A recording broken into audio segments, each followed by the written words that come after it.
ಅನ್ನದ ಮೌಲ್ಯ ತಿಳಿಸುವ ಮಕ್ಕಳ ಕಣ್ಣೀರ ಕತೆ. ಸಾಮಾಜಿಕ ಜಾಲತಾಣಗಳಲ್ಲಿ ವೈರಲ್ ಆಗಿರುವ ವಿಡಿಯೋವೊಂದು ಹೃದಯವನ್ನ ನಿಜಕ್ಕೂ ಕಲಕುವಂತಿದೆ. ಜೋರಾಗಿ ಸುರಿಯುತ್ತಿರುವ ಮಳೆಯಲ್ಲಿಯೇ ಪುಟ್ಟ ಪುಟ್ಟ ಮಕ್ಕಳು ಚಳಿಯಿಂದ ನಡುಗುತ್ತಾ ಕೆಸರಿನಲ್ಲಿ ಕಾಲು ಇಟ್ಟು ಅಲ್ಲೇ ನಿಂತುಕೊಂಡೇ ಒಂದು ಹೊತ್ತಿನ ಊಟಕ್ಕಾಗಿ ಸಾಲಿನಲ್ಲಿ ಕಾಯುತ್ತಿರುವ ದೃಶ್ಯ ನಿಜಕ್ಕೂ ಕಣ್ಣೀರು ತರಿಸುತ್ತೆ. ತಲೆಯ ಮೇಲೆ ಸಣ್ಣ ತಟ್ಟೆಯನ್ನು ಹಿಡಿದು ಮಳೆಯಿಂದ ತಮ್ಮನ್ನ ತಾವು ಕಾಪಾಡಿಕೊಳ್ಳುತ್ತಾ ಹೊಟ್ಟೆ ತುಂಬಿಸುವ ಒಂದು ತುತ್ತಿಗಾಗಿ ಅವರ ನಿರೀಕ್ಷೆ ನೋಡುವವರ ಮನಸ್ಸನ್ನೇ ಕರಗಿಸುತ್ತೆ.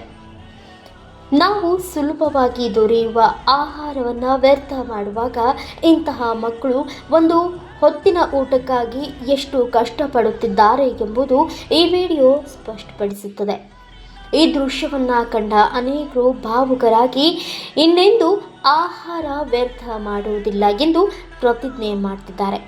ಸಣ್ಣ ಸಣ್ಣ ವಿಷಯಗಳ ಮೌಲ್ಯವನ್ನು ಮರೆತಿರುವ ನಮ್ಮ ಸಮಾಜಕ್ಕೆ ಈ ವಿಡಿಯೋ ಒಂದು ಕಣ್ಣೆಚ್ಚರಿಕೆಯ ಸಂದೇಶವಾಗಿದೆ.